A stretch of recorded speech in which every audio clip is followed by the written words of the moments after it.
Hello, Bronwynlund here from BronHolm Tours.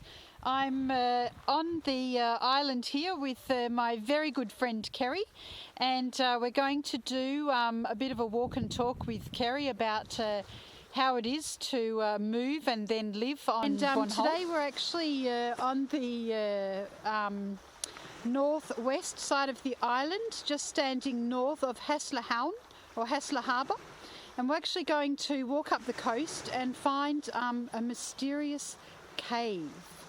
And this is part of the Walk and Talk series. So I'm going to interview Kerry. You'll be able to remember where it is? That's the question. All right, so we hope you enjoy the tour. So, Kerry, we've known each other for about 3 years now and become pretty fast friends, I think. Yes, we have. And so why did you move to Bornholm and what was the original sort of reason for moving here? You grew up in the UK, of course. Yeah, well, I never even heard of Bornholm 10 years ago. So my aunt and her partner moved over here to Copenhagen, and when my oldest daughter was 2, they moved to Bornholm.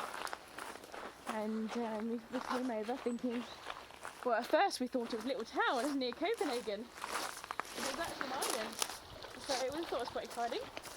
And that's pretty much when we fell in love with Bornholm. Mm-hmm.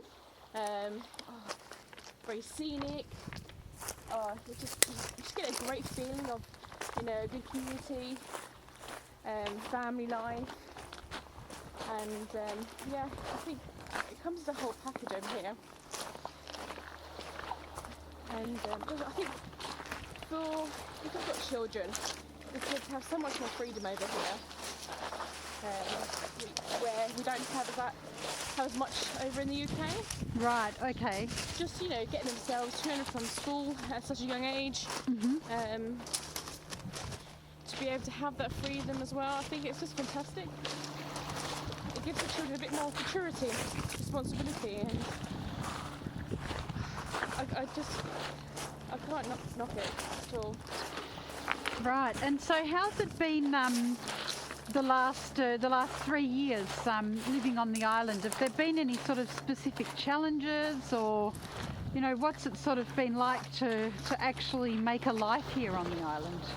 I think the language, obviously, I think is the first thing. For us, it was a very hard language to learn, and still learning as well. I've finished my module 2.5. Ooh. So I've got my last Congratulations, module. Thank that's you. quite an achievement. Yeah, so I've got my last module. Mm-hmm.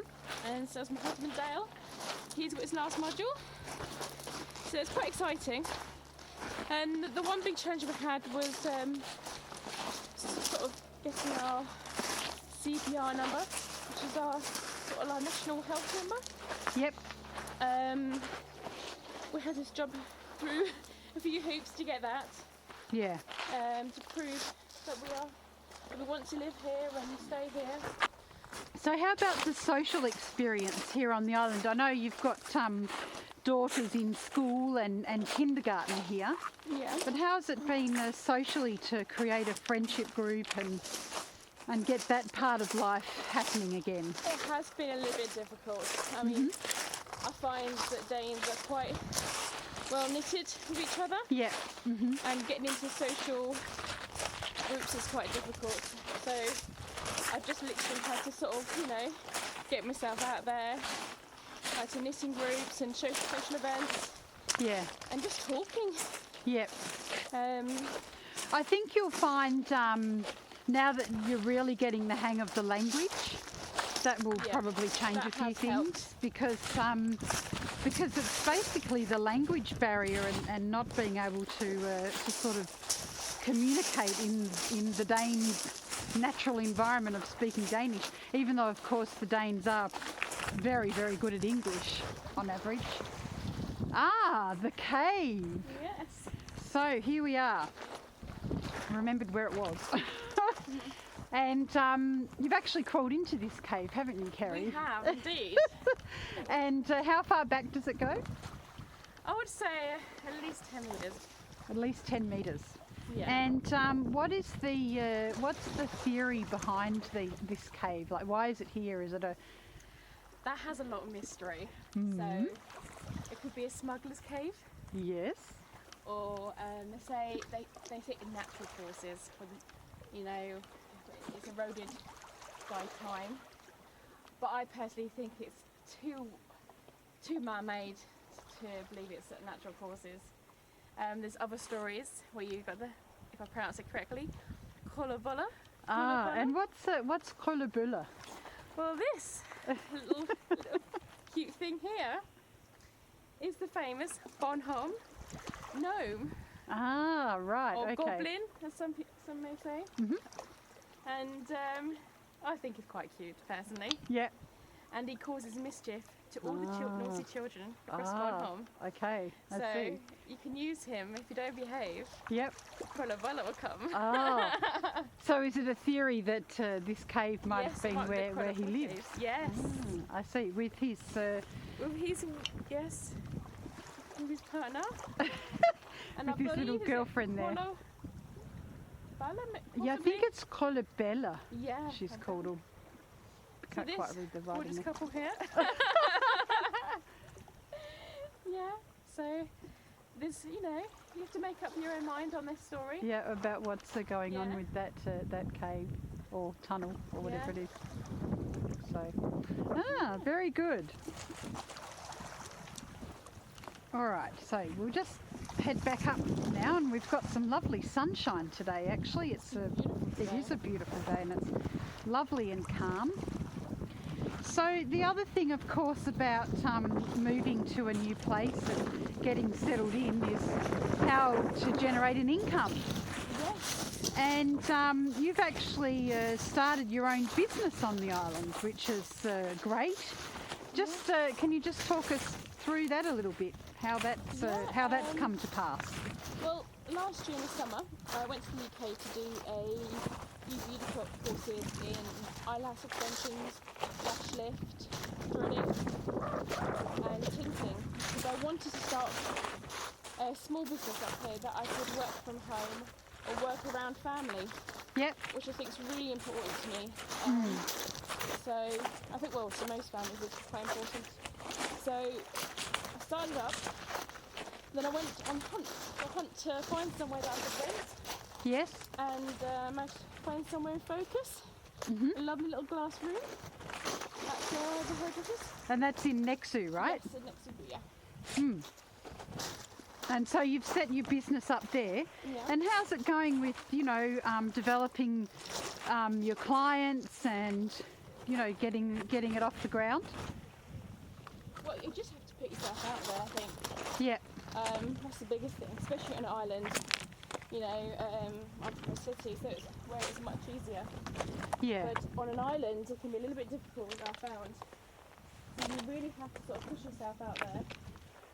And hopefully over time, I'll be more well known. Yeah. Yep. That's the way. You just have to develop sort of brows and lashes. Yeah, exactly. And that's the way, isn't it? You just have to keep at it, keep on with it. And I think I was reading somewhere, someone was saying that the belief runs out before the talent does. And so people who give up, don't who become entrepreneurs, it's actually their loss of belief that runs out. That it's their loss of belief that causes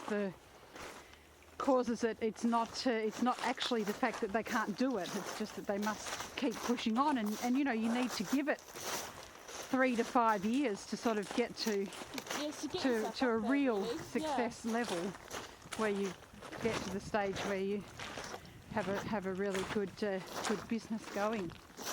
Yeah. And how about your 3 girls? How have they settled into life in Denmark? When we first moved Or life here, on Bornholm, I should say. When we first moved here, it was, if I'm honest, it was quite difficult for them because it was such a huge change. Yeah. I mean, not so much for my youngest, who was only 2 months old. Yep. But the other 2 it was, and for Amy, moving over when she was 7, learning a new language was a really big challenge for her. Yeah. Yep. And at some point, was like, you know, I've had enough, I want to go back home, see me. Yeah, yeah. But, you know, we just have to sort of, you know, cheer on, you know, and I think that was the biggest thing, give her the confidence and say, hey, we find it difficult too. Yeah. And now, within 6 months, she was almost fluent. Her language is fantastic, far better than I could be. Yeah, yep, yeah. Her Danish is very good. So, and now, she doesn't even think what she has to say in Danish. Yep. She just said it. Oh, isn't it wonderful? You'll get to that stage. You will. We can only hope. But it is amazing how fast the kids pick it up, isn't it? Really. And the two younger ones, they won't need to go through that process, of course, because they were so young when they got here that they've picked the language up just naturally through going to kindergarten, right? Yeah. Willow, my youngest, is 10 months old. Yeah. And so her first language has actually been Danish. It has actually, and for the first, I'll say, few months, it was mostly spoken Danish words. That she was picked up instead of English. Yep. So we had to really concentrate on speaking English at home. So when did she go into full-time creche? It was shortly after I got work. I got work, I think the month after I moved here. Yep. In 2016. Yep. And at the time, I was quite lucky to have my aunt. My uncle to be there. Yes. Yeah. To help me out. And, we found a local. You actually recommended it. Yeah, our son has gone there for a short time before he started school after we moved here. And it was fantastic. Yeah. When they week where they practice my language, it's like they speak. Yeah.